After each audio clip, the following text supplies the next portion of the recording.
I caught her at the hotel, so I let her finish. Then made my move.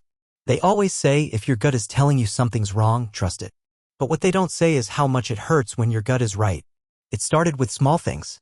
Missed calls she never used to ignore. Her phone suddenly face down even during dinner. Late nights at work that came out of nowhere. But it wasn't just her actions, it was her energy. The way she avoided eye contact when she spoke. How her laugh had become forced around me like she was acting out a part she didn't want anymore. She thought she was being careful. Subtle. But love makes you observant. And I was paying attention. At first, I gave her the benefit of the doubt. We'd been together for almost 6 years, and sure, every relationship goes through dull phases. I figured maybe she was stressed, needed space, maybe even bored. I offered to take her out of town. Just us. No work. No distractions. She declined, said she was too busy. That's when something shifted inside me. A line I'd been afraid to cross suddenly became clear. This wasn't about stress.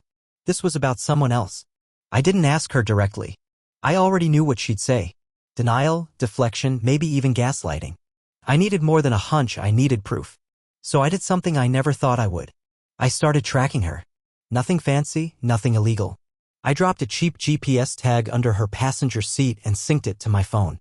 She'd never notice. It was silent, discreet, buried under a mess of receipts and gym shoes. For a week, I monitored her movements. Most of it lined up with her usual routine. Office. Gym. Grocery store. But then came Thursday night. She texted me at 6:40 p.m. staying late, project deadline. Don't wait up. I checked the tracker. She wasn't at work. She was parked behind a boutique hotel 30 minutes away from her office. My hands were shaking as I watched the blinking dots stay in one place for 2 hours. I drove there, not fast, not reckless. Calm. Steady. I parked a block away and waited. It was almost midnight when I saw her walk out. Her hair was slightly messed, her clothes not quite as put together as when she left home that morning.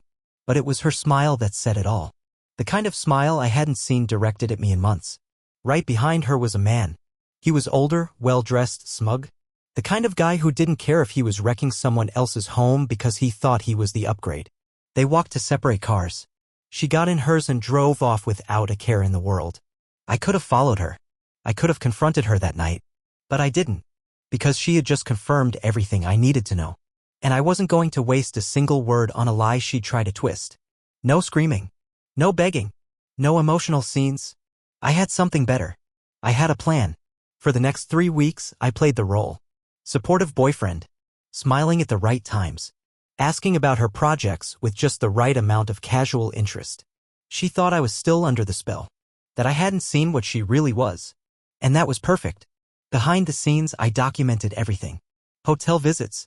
Timestamped GPS logs. Photos. Even receipts she left around the house. It was all there, neatly cataloged. I wasn't just collecting proof for the sake of it. I was building something bigger. I started moving my money. Quietly. Split accounts. New passwords. I spoke with a lawyer, explained my situation, and got precise advice on how to protect myself legally and financially. She didn't know, of course. She was too busy pretending to be stressed about work while sneaking off to hotel rooms with a man who probably thought she was too good for the life we had built.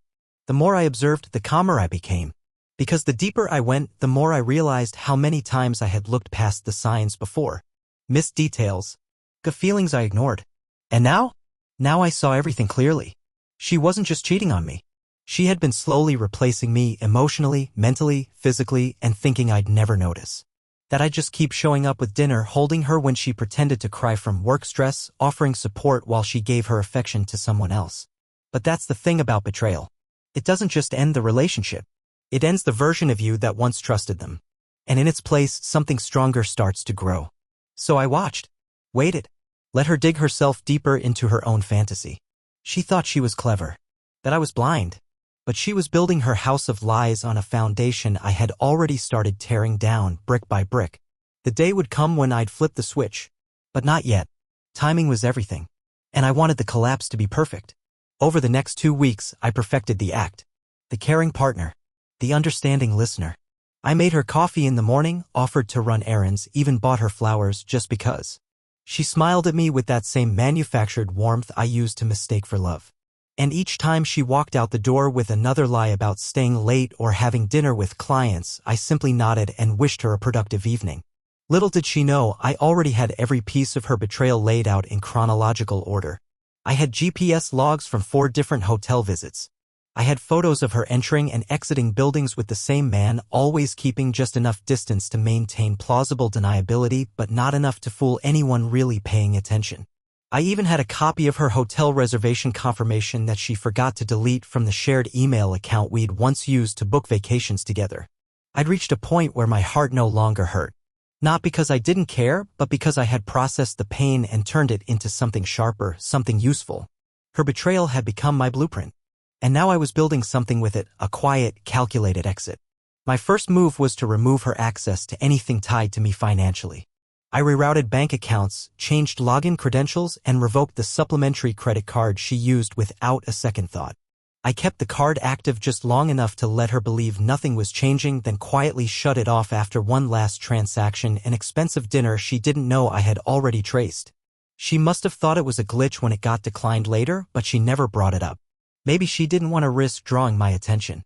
Maybe she was too wrapped up in her new adventure. Next came the house. The lease was in my name. The furniture? I paid for nearly all of it. I contacted the landlord and told him I'd be moving out at the end of the month. No notice given to her. Let her walk in one day and realize the walls were closing in. But before that, I wanted to make sure I gave her something she wouldn't forget.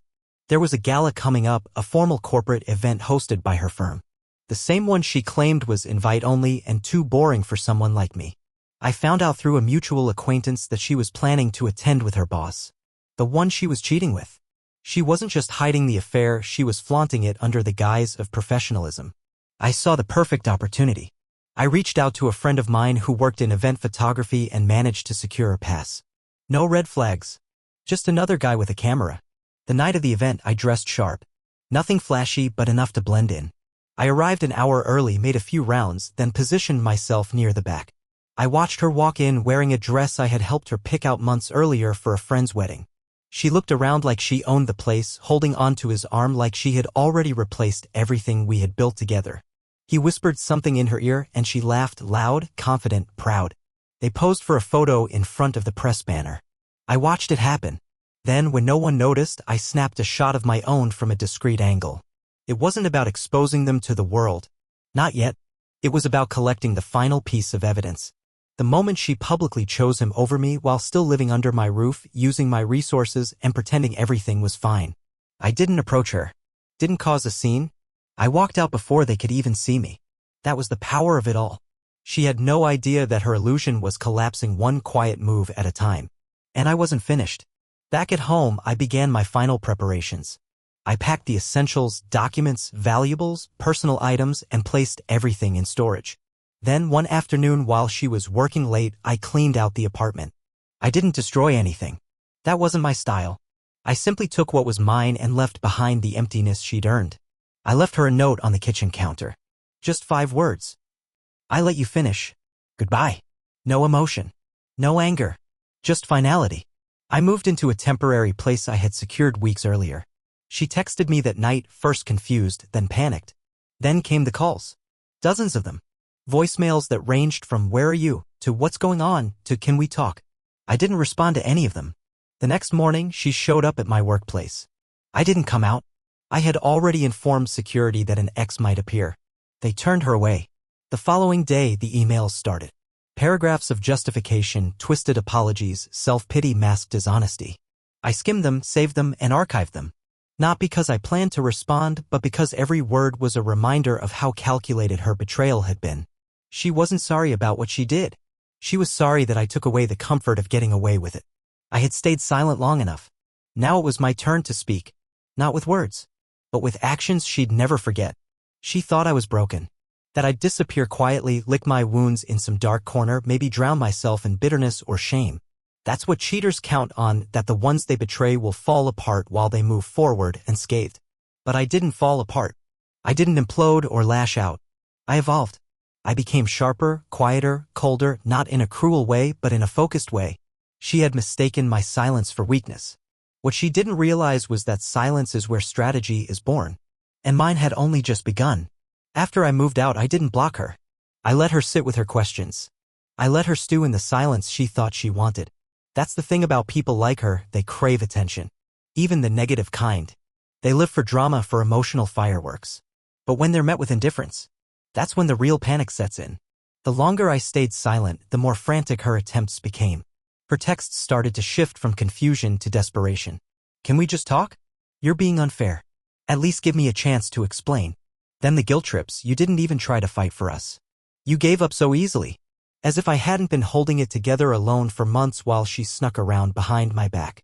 Still, I said nothing. Not because I didn't have words, but because she didn't deserve them. I had said everything that needed to be said the moment I walked away without a scene. That was my message. That was my revenge. But I wasn't finished. In the following days, I did something that I hadn't allowed myself to do before. I talked. Not to her, but to the people around us. Quietly. Strategically. I didn't trash her. I didn't run a smear campaign. I just started sharing the truth with those who mattered. Friends. Mutual acquaintances.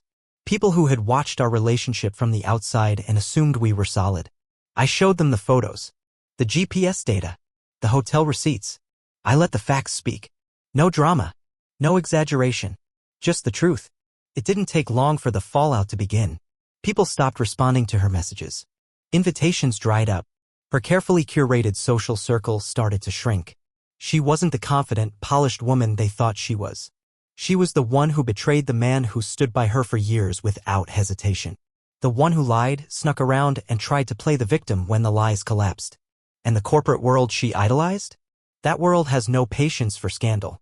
Especially not the kind that gets whispered around industry events and quietly shared over lunch meetings. But the final stroke, the one that really shattered her illusion, came when her boss, the man she left me for, got a transfer. Quiet, sudden, and permanent. Rumor had it his wife found out about the affair and threatened to go public. I hadn't said a word to her, but apparently someone else had. I don't know if it was a coworker who saw too much or one of those mutuals I shared the truth with, but however it happened, the result was the same. He left. And with him went her shield. Her leverage. Her fantasy of a new life built on cheating and secrecy. She messaged me again after that. This time, the tone was different. No more arrogance.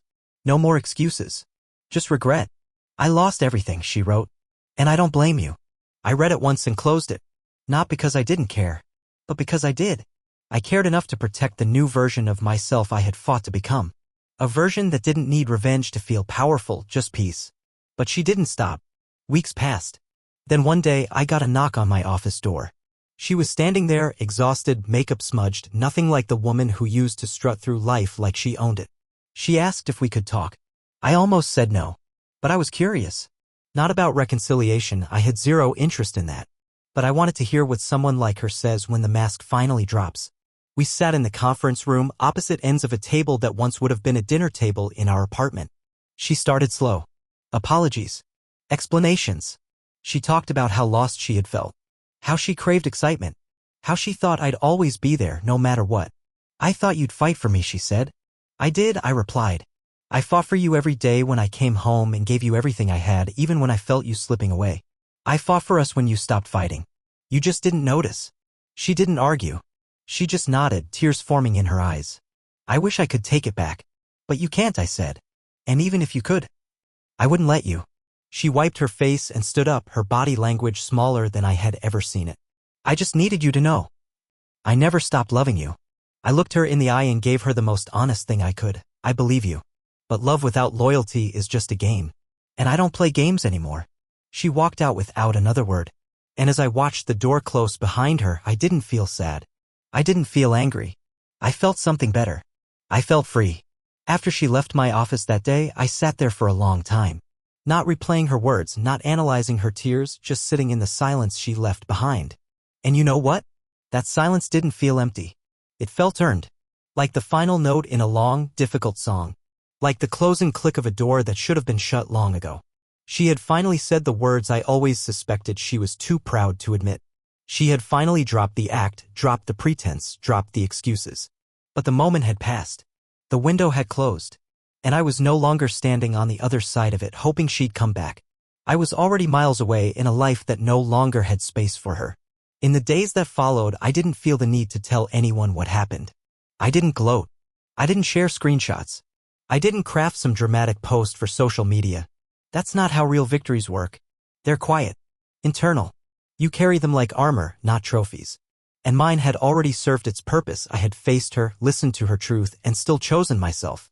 My focus shifted back to the things that actually mattered. My business was growing faster than ever. We had just closed a major contract with a luxury auto brand, and I was in the middle of expanding into another city. The long hours felt different now, not like a grind, but like fuel. Like proof that all the nights I stayed up alone, wondering what I did wrong, had finally become the foundation for something real. Something solid. I wasn't just surviving anymore. I was thriving. And somewhere in that process, I found myself again.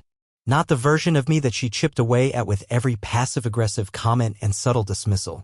Not the guy who tiptoed around conflict just to keep the peace. No, I found the version of me that had been buried under compromise. The man who had dreams that didn't fit into her neat little boxes. The man who had vision, fire, direction. He was back. Stronger. Wiser. And completely in control. I started taking better care of myself. Physically. Mentally. I traveled more. Took weekends off when I felt like it. Went hiking. Read books I'd been putting off. Met people I actually connected with, real conversations, not the surface-level games I had grown so used to. And somewhere in that journey, I realized something else. I wasn't afraid of being alone anymore. In fact, I liked it. Silence became peace. Solitude became strength. Every so often, I'd still see her name pop up. A liked photo. A subtle follow. A mutual friend tagging her in something and me catching a glimpse. But it didn't sting. It didn't move me. It just reminded me how far I'd come. I knew she watched my life from the sidelines now, wondering what it would have been like to stay. Wondering if she jumped ship too soon. If she traded loyalty for lust and found out the hard way that charm doesn't last. And maybe she did learn. Maybe she did grow. But that wasn't my concern anymore. Her journey was no longer linked to mine. She was just a name in a story that helped shape me but no longer defined me. One night, I got an invitation to a private dinner hosted by a major investor I'd been trying to get in front of for over a year. It was a big deal. I showed up dressed in my best suit, confident, calm. The event was held at a high-end rooftop venue overlooking the city skyline. As I made my way to my table, shaking hands and trading smiles, I saw her. She was sitting at the bar alone, wearing a black dress that once would have stunned me. But now? It was just fabric. Just another person blending into the noise of the evening. She turned her head, and for a second our eyes met. There was no tension. No drama. Just a long, quiet look between two people who had already said everything that mattered. She smiled weakly. I nodded. Then I turned away. Later that night, as I stood outside waiting for my car, the same investor who had invited me pulled me aside. "You've got something different about you," he said. "A presence. Like someone who knows exactly who he is." I smiled. "That took a while to earn," I replied. And it had. I had bled for this. Sacrificed. Rebuilt. I had been shattered and slowly put back together into someone unrecognizable to the man she once betrayed. I didn't need closure from her anymore. I didn't need anything from her. Because the truth is, when you rise on your own terms, without spite, without begging, without looking back, there's nothing anyone can take from you again. I walked to my car, city lights flickering all around me, and thought about the version of myself who once sat outside a hotel in silence, watching her exit with another man. That version of me didn't know how strong he was yet. He only knew pain, confusion, the sting of being replaced. But he held the line. He stayed quiet. He didn't lash out. And because of him, I was here. The man I had become would have been unrecognizable to the version of me who once sat in the dark, staring at the ceiling, wondering how everything fell apart. That man used to ask what he did wrong. He replayed conversations over and over, looking for the moment it shifted. He questioned whether being loyal, steady, and grounded had made him boring, unworthy. But I had long since buried those questions. Because the truth is, when someone betrays you, it's not a reflection of your value, it's a reflection of their inability to recognize it. And now, standing on the balcony of my new apartment overlooking a city that had watched me rise in silence, I didn't carry the pain anymore. I carried purpose. It's strange how, after a while, the things that once hurt you lose their grip. The name. The smell of her perfume. The corner table at the restaurant where we once laughed together. Even the sound of her voice, something that used to echo in my mind, was now just a vague memory, like static from a radio station I no longer tuned into. I didn't hate her. I didn't need revenge anymore. What I had done, what I had built, was the revenge. But more than that, it was the healing. Quiet. Unapologetic. Complete. There was a time I thought closure would come from some dramatic moment. A confrontation. A confession. A tearful apology. But closure came in pieces. It came the day I moved out. It came when I told the truth to those who needed to hear it. It came the moment I looked at her and realized I felt nothing. And then it came again when someone new walked into my life. She wasn't flashy. She didn't try to impress. She just was. Honest. Calm. Secure. We met through a shared friend at a local fundraiser, and our conversation flowed like we'd known each other for years. There was no game, no second-guessing. Just presence. I didn't fall fast. I didn't rush. I had learned my lessons the hard way. But I noticed something I hadn't felt in a long time. She listened without judgment. Spoke without performing. And when I told her parts of my story, she didn't pity me. She respected the journey. One evening, as we sat on a rooftop watching the sunset paint the sky in shades of fire and gold, she asked me something that no one had before. Do you think you needed that heartbreak to become who you are now? I took a breath. I don't think I needed the betrayal, I said. But I needed the truth. I needed to be forced to let go of what was slowly destroying me. And sometimes that only happens when the pain becomes undeniable. She nodded. You don't talk like someone who's still angry. I'm not, I said. I'm someone who finally knows his worth. The months passed and things with her grew naturally. No rush. No pressure. I had spent so long surviving that I forgot what it felt like to simply live. To smile without tension behind it. To love without fear of being replaced. And slowly, I realized this new chapter wasn't about proving anything anymore. It wasn't about showing my ex what she missed or parading success like a badge. It was about freedom. The kind of freedom that only comes when you've walked through fire and come out forged. I had let her finish her affair. I had let her believe she was winning. And then, without a single scream or slammed door, I took everything she thought I couldn't survive without and built something better. And that, more than any dramatic confrontation, is what real power looks like. Not loud, not cruel, just undeniable. One afternoon, I received a handwritten letter in the mail. No return address, but I knew the handwriting. I opened it and inside was a single-page note. She didn't beg. She didn't ask for anything. She just wrote, "You were the best thing I ever had and I didn't see it until it was gone. I hope you're happy." I really do. I folded the letter and slid it into the back of a drawer, not because I wanted to revisit it, but because it felt like a final period at the end of a sentence. Her chapter was closed. Not erased, just complete. And the rest of the book? That was mine to write. So, if you're reading this or listening to my story and you're in that place where the betrayal is fresh, the silence is loud, and your hands are shaking as you wonder if you'll ever feel whole again, I promise you, you will. Not by chasing them. Not by proving your worth to the person who ignored it. But by becoming someone even you didn't know you could be. Because sometimes the best move isn't revenge. It's becoming untouchable. Thank you for listening to my story. If it struck a chord, drop a comment and share your experience. You never know who needs to hear it. And don't forget to subscribe for more stories of growth, betrayal, and becoming the person no one saw coming. This is just the beginning.